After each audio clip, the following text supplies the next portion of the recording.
thank you for joining us again. This is Tomesha Walker, the Godmother to Millions, and I'm excited. Y'all know I'm excited because I get to bring to you yet another amazing guest. Oh, my.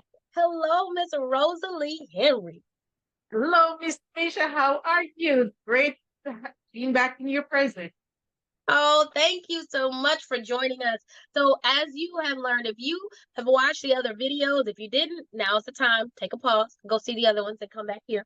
But we have been bringing some awesome tips and amazing information concerning World Breastfeeding Week and World Breastfeeding Month from a local and a global perspective. So, I'm excited because we have an opportunity to help yet another person, moms abroad, their families, and that means you. And if it might not quite be you, it'll be great to learn and make sure that you share because someone needs to know this information. So this week, our topic is breastfeeding normalization. You're like, okay, that's kind of a big word. What in the world is going on? But just like Rosalee said, we jumping into the deep end. All right, Rosalee. So what do you think about breastfeeding and the normalization of it? My God. We shouldn't even be having this conversation about breastfeeding normalization because it should be normal. Breastfeeding should be normal. But since we have to talk about it, well, hey, let's get in, right? I mean, think about it. It should be normal. It should definitely be normal. So I feel like promoting normalization for breastfeeding, it helps to create a supportive environment for mothers, right? And some of the ways that we can do that is public health campaign. We have to make sure we're talking about awareness, okay? Celebrity endorsements, because we know, especially with social media, if people see celebrities now breastfeeding, they're more likely gonna want to breastfeed, right? So engaging well-known public figures into like speaking, especially for breastfeeding week. If we could get some of those moms, celebrity moms, come on and talk about breastfeeding and normalizing it, that would have been perfect. Also, education. I am so big on education. So educational campaign. This should start maybe in high school, right? Like, okay, it's okay to see a mom in public breastfeeding. It's okay. Oh, that's good. That's real good. It's important. Now, I'm gonna roll back a little bit to where you started at, because you got me. When you said we shouldn't even be having to have this conversation, I just had to put a pin in that right there. I want you guys to think about this, right? Not everybody given was breastfed. Okay, Right. not everybody was. And I do hear from some people that say, well, I lived, it can't be that bad to not be breastfed. Okay, that's not what we're talking about here. We're just talking about the fact that majority of the entire world, the population, has been breastfed. Before formula was ever created, manufactured, made from labs, brought in, and do not get me wrong, hear my heart when I say this. Formula has its place. When it's needed, it's needed. I'm not saying don't ever. This is not, hear my heart. Hear my heart.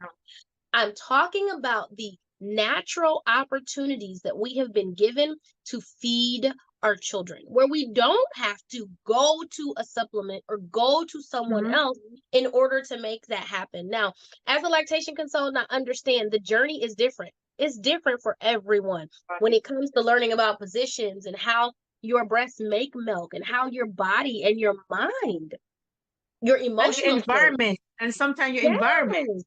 Yes. How all of that matters. It all matters for everything that we do. But just focusing on this topic, it all matters to help you to be able to produce milk to feed your little one. So we feel, and I believe we feel, right, that it's important to normalize it because it is a natural act that we can provide healthy milk, substance, food. Yes, for babies. For our children. We don't even have to give them another mammal milk. Come on now. Can we just throw that in there? We don't even have to do that. We as humans are the only ones who are having other mammals milk. I want everybody to just think about that for a moment. Yep. Why do we keep trying to give our kids things other than what we can oftentimes easily produce for them? If we give ourselves the Especially, space and time. es- especially when it can be prevented. We're not talking about the ones who can't. That's not what we're talking about. We're here to support everyone because honestly, not every mom can, can breastfeed. Mm-hmm. So, Yep. like you said, it has a place. We're Mm-hmm. not talking about the ones, who can't do it. And I do want to encourage, because I hear moms when they tell me their stories, their lactation journeys. I often hear moms talk about the fact that they felt they could not. But when I hear what happened in the journey, I can usually pick out a few places Yeah. where it was either said to them, they experienced something, or they were just made to feel Right. that they couldn't. Yeah. But they probably could have. Yeah. Just saying, they probably could. Yeah. So as we think about this and we talk about it, we want to encourage you all to make it normal. When you see someone breastfeeding in the park or at work or out somewhere, please Don't encourage stare. them. Yeah. I love Yeah. to look at them. Yeah, don't stare. I love to look and I will smile and I'll say, that's Right. awesome. I Yes. will say, oh, congratulations. Yeah. I would say, you're such a great mom. Not because I'm downing anyone else, but because I want to encourage them Yeah. in the choice that they've made They made. to love themselves and their little one. Themselves and their little ones. Because I hear a lot of people talk about breastfeeding like it's only about and for the baby, and it's not true. Studies have shown, like there's evidence out there, it's evidence-based that mom's health is better when it comes to things like breast cancer. Rates are reduced when you are a breastfeeding mom. Mhm. Did you know that? That's true. It's Yeah, it true. is. Yep. Yep. Back like you said, seeing a mom, out breastfeeding, it's so important to have, community support network. Mm-hmm. We need to start providing more breast friendly spaces where moms can breastfeed comfortably. Don't have to worry about anything. The mall, the airport, the park. And just to encourage mom to breastfeed openly without feeling judged or feel uncomfortable. Also, support groups, like we talk about, establish local breastfeeding support groups where mothers, can share their experience and breastfeed together in public, and that will help to build confidence and normalize the practice within the community. So, back again, just having that support group and knowing that okay, it's normal for these things for breastfeeding to happen. So, with National Breastfeeding Month, their theme, right, is nourish, sustain, and thrive. And so, I ask you, have you created for yourself a safe space for those that are around you? Do they feel like you are encouraging and it's safe for them to breastfeed around you to help them to thrive? Is it really something that you've ever asked yourself? And many of us that don't work in this field haven't probably thought about how we make someone else feel because of their choice to be healthy and to help their child be healthy. All of the nutrients that are packed in colostrum, which comes before the breast milk in those first few days, I usually describe it in a really cool way. You guys have to come to one of my classes to hear about that. But colostrum is a really awesome golden substance that comes Golden before milk. the milk comes in. A And golden so, milk.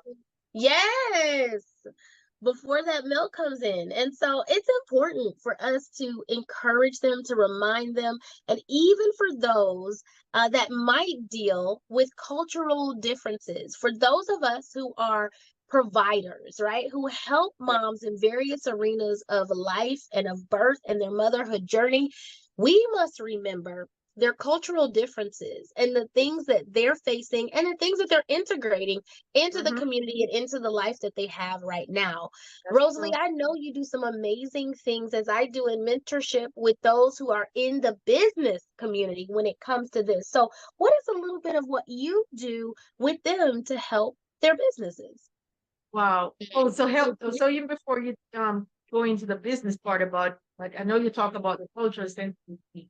So graduated a couple months ago from Morehouse School of Medicine, the perinatal navigator program. Yes, and it was Oh, so, hold on. I'm you know, sorry. I'm so sorry to interrupt you. I'm sorry. Can you say that one more? Can you say that oh, one more time? For the people in the back. For people for in the the, back in here. the people in the Okay, back. so Yeah, yeah. Can you say that one more time? yeah, so I was fortunate enough to participate in a program at the Morehouse School of Medicine, and it is the perinatal patient navigator program. It was 20 weeks. 20 weeks. It was long, but it was so eye-opening, especially the part that we talk about cultural differences and cultural differences, because we are going out into the community, and when you think about the community, it's like it's so diverse. So you're talking to so many different cultures, different diversity. So it's so important to understand cultural belief, make sure cultural appropriate messages, right? So you have to tailor your language and messaging to breastfeeding, parents, and make sure it's aligned with their culture and their values and their belief, because everyone is different. So we have to give, information that's more relatable and adaptable to that community. It is So very, true. yeah, it is very important. So it was like making sure that you have language accessibility material, multilingual resources, in interpreters and bilingual staff, because it is not just English or just Spanish. Also make sure that as a community we are providing like visual and audio aids where they can hear and Yes. that they can really comprehend, Yes. understand As an what's going on. educator, yes, I find that it is so important. So it's one of the things that I mean I've learned through the years as an educator, but as a certified Lamaze childbirth educator, we talk about the different ways that people learn. And so Mhm. I interject this here because I want to make sure that people and those that we are helping right now remember to ask for feedback. To make sure Yes. that those that you're talking to even understand what you're saying, because Mhm. we have all learned to nod and agree. Yes. I mean, we know Yeah. how to let you know that we're following what you're saying, but that Mhm. doesn't mean that we really understood what you're saying. We might That's know what true. the words are, but we may not fully understand. So it's very important that we give people the space and time to Mhm. really articulate what we're saying and how they can apply it to their Yes. situation. I do give homework in my classes when I teach, but it's so important because I get to hear their feedback. I get to hear if they Mhm. like the video or not. I get to hear what they drew out of the video, and then I get to hear how they are going to apply it or are applying it in Mhm. their lives to help them, because that's what it's all about. That's what we're here for. We're That's not true. here to just share information. We're not here Mhm. just to talk for our own sake, but we're really here to make a difference locally and globally to the communities that we serve and that we support. So, Yes. oh, Rosalie, as you were saying, I just had to interject. I had to interject that real quick. That is so true. The next thing I always talk to my team about is like respecting their dietary and their health practices. Because like Mm-hmm. I said, it's so diverse and it's so different. Because some cultures have specific practices that's related to their postpartum recovery and their breastfeeding that we might not accustomed to. So when we're Mm-hmm. offering dietary advice, we have to make sure that it aligns with their practices while we ensure nutritional advocacy that can help them to feel supported without conflicting their cultural tradition. I love it. I love it. So, in order for individuals to stay connected with us, to gain more information, to be a part of the things that we are doing in our communities, virtually and in person, how can they connect with you, Rosalie? Wow, thanks so much for asking that because I love, I'm passionate about this. I love talking to people. I love sharing, my experience and just what I've gone through being in this field for over 20 years.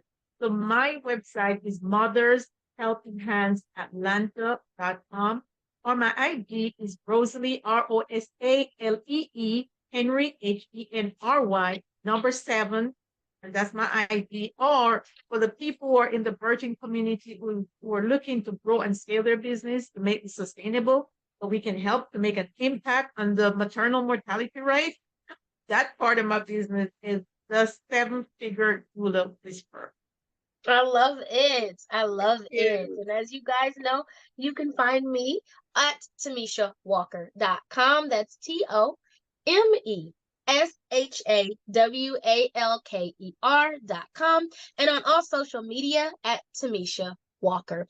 This is the Godmother to Millions. I'm so excited to be here. It is amazing. We have brought you just about 40 years of birthing experience, and this is an amazing chance to get more information, to be mentored, to get the things that you need to have an amazing motherhood journey, as well as helping other mothers through their motherhood journey. So thank you again for joining us. We love you, we appreciate you, and we want the best for you.